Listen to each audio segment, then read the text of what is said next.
आत्मजांच क्या है? आइए जानते हैं भगवान श्री रमण महर्षि क्या बताते हैं। सभी गहरी सोच वाले दिमागों के लिए मैं और इसकी प्रकृति के बारे में पूछताछ एक अनूठा आकर्षण है। आत्मजांच एक अचूक साधन है, एकमात्र प्रत्यक्ष तरीका है उस बिना शर्त पूर्ण अस्तित्व का एहसास करने के लिए जो आप वास्तव में हैं। शिष्य पूछता है, क्या यह हास्यास्पद नहीं है कि मैं की तलाश करनी चाहिए? क्या यह पूछताछ नहीं है, मैं कौन हूँ? अंत में एक खाली सूत्र निकलेगा।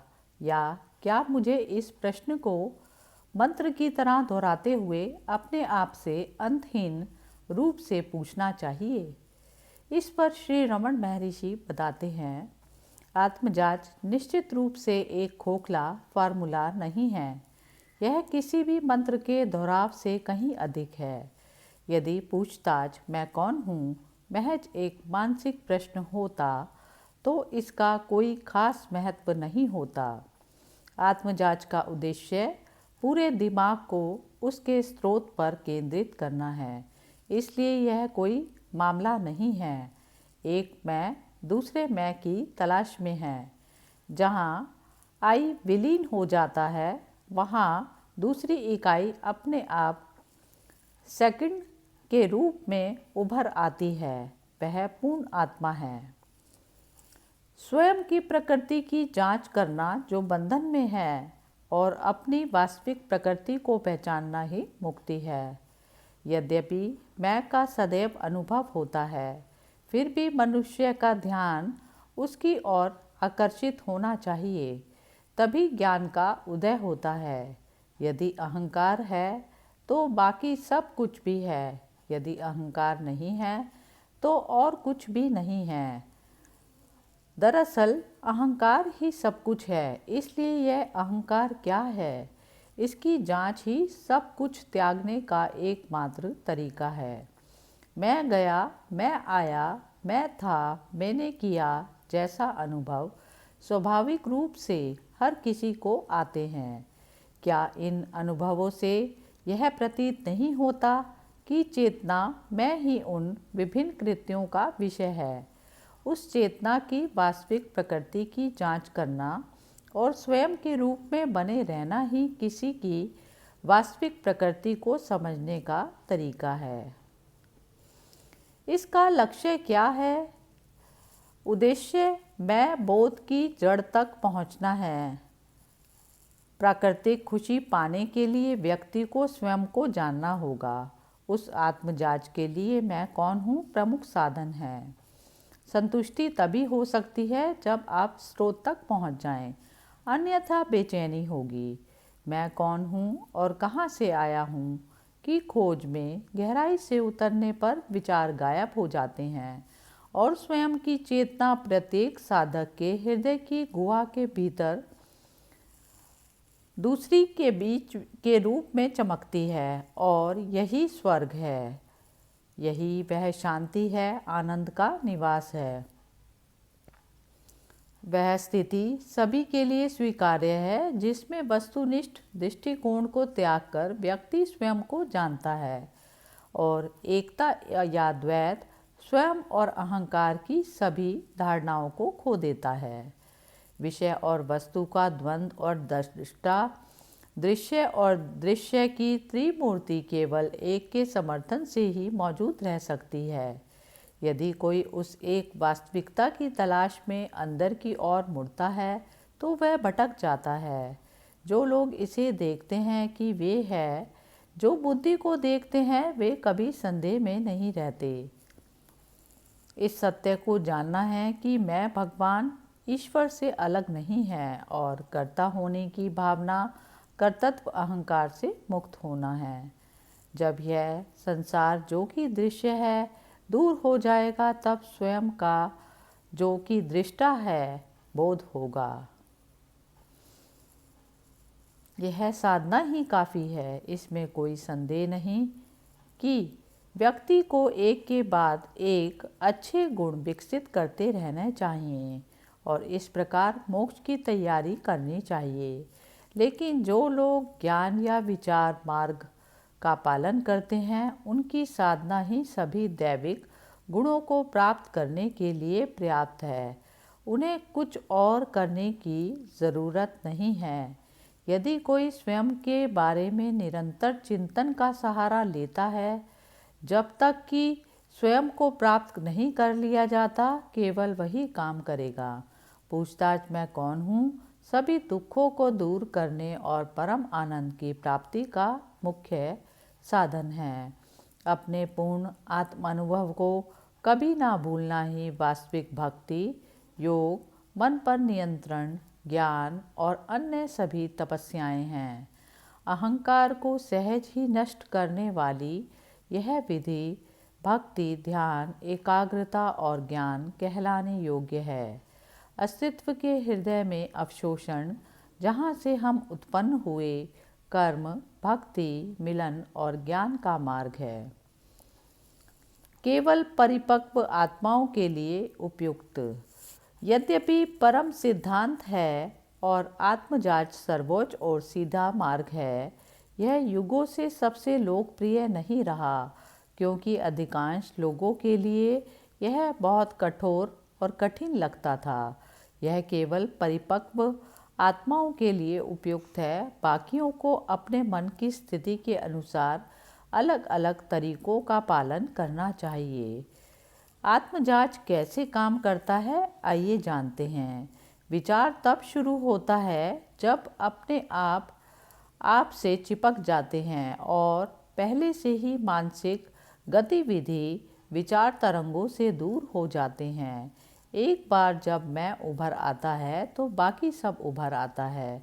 तीव्र बुद्धि से पूछो कि यह मैं कहाँ से उत्पन्न होता है।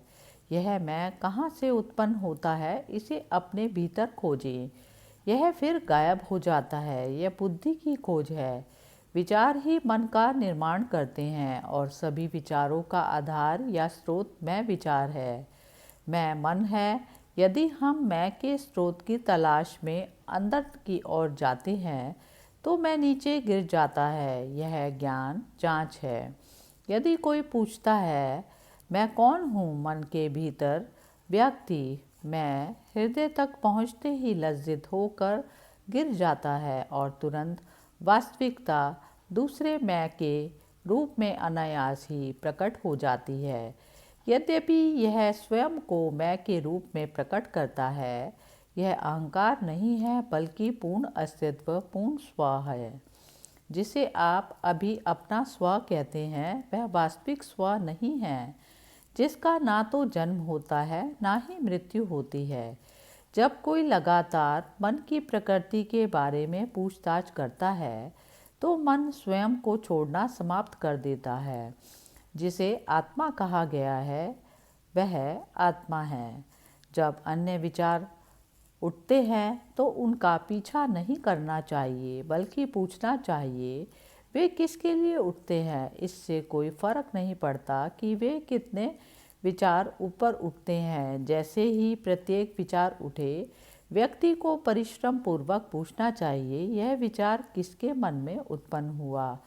जो उत्तर सामने आएगा वह होगा मेरे लिए। इसके बाद यदि कोई पूछता है मैं कौन हूँ, तो मन अपने स्रोत पर वापस चला जाएगा और जो विचार उत्पन्न हुआ वह शांत हो जाएगा। इस प्रकार बार बार अभ्यास करने से मन अपने स्रोत में बने रहने की क्षमता विकसित कर लेगा। आपको अपने आप में शुद्ध मैं और मैं विचार के बीच अंतर रखना चाहिए।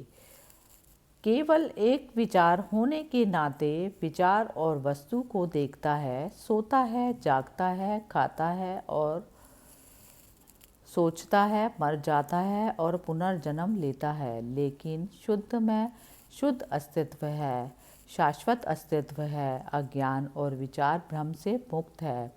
यदि मैं के रूप में बने रहते हैं तो आपका अकेले रहना बिना किसी विचार के मैं विचार गायब हो जाएगा और भ्रम हमेशा के लिए गायब हो जाएगा।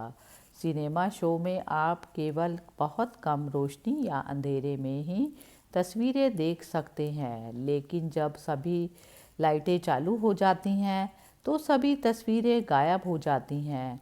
इसी प्रकार परम आत्मा के प्रकाश में सभी वस्तुएं लुप्त हो जाती हैं। वास्तविकता हमेशा मौजूद रहती है, उस स्क्रीन की तरह जिस पर सभी मूवीज़ तस्वीरें चलती हैं। हालांकि इस पर चित्र दिखाई देते हैं, लेकिन यह अदृश्य रहता है। चित्रों को रोके और स्क्रीन जो हमेशा से मौजूद है, वास्तव में एकमात्र वस्तु जो हर जगह मौजूद है, स्पष्ट हो जाएगी। ये सभी ब्रह्मांड, मनुष्य, वस्तुएं, विचार और घटनाएं शुद्ध चेतना की स्क्रीन पर चलती हुई तस्वीरें मात्र हैं, जो अकेले ही वास्तविक है। आकार और घटनाएं खत्म हो जाती हैं, लेकिन चेतना हमेशा बनी रहती है। मन को अंदर की ओर मोड़ना अभ्यास और वैराग्य द्वारा किया जाता है, और यह धीरे धीरे ही सफल होता है। मन जो लंबे समय से दूसरों की संपत्ति को चोरी छिपे चरने की आदि गाय रही है, आसानी से अपनी दुकान तक ही सीमित नहीं रहती, चाहे उसका रखवाला उसे सुस्वादु घास और बढ़िया चारे की कितनी ही लालच दे। वह पहली बार में मना कर देती है, फिर वह थोड़ा सा लेती है, लेकिन उसकी भटकने की सहज प्रवृत्ति खुद को मुखर करती है और वह खिसक जाती है। मालिक द्वारा बार बार प्रलोभित किए जाने पर वह खुद को स्टॉल की आदि बना लेती है। अंततः यदि उसे भी छोड़ दिया जाए तो वह भटकेगी नहीं। इसी प्रकार मन के साथ भी यदि एक बार उसे अपनी आंतरिक खुशी मिल जाए तो वह बाहर की ओर नहीं भटकेगा। बार बार अभ्यास करने से व्यक्ति अंदर की ओर मुड़ने और स्वयं को खोजने का आदी हो सकता है। व्यक्ति को हमेशा और लगातार प्रयास करना चाहिए, जब तक कि उसे स्थायी रूप से एहसास ना हो जाए। एक बार जब प्रयास बंद हो जाता है तो स्थिति स्वाभाविक हो जाती है और सर्वोच्च व्यक्ति को एक अखंड प्रवाह के साथ अपने कब्जे में ले लेता है। जब तक यह स्थायी रूप से स्वाभाविक और आपकी अभ्यस्त अवस्था ना बन जाए, तब तक जान लें कि आपने आत्मा का अनुभव नहीं किया, केवल उसकी झलक देखी है। जैसे ही विचार उत्पन्न होते हैं, उन्हें पूछताछ के माध्यम से वहीं उनके मूल स्थान पर ही नष्ट कर देना चाहिए।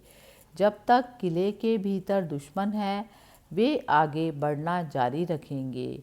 यदि वे उभरते ही नष्ट हो गए तो किला हमारे हाथ में आ जाएगा।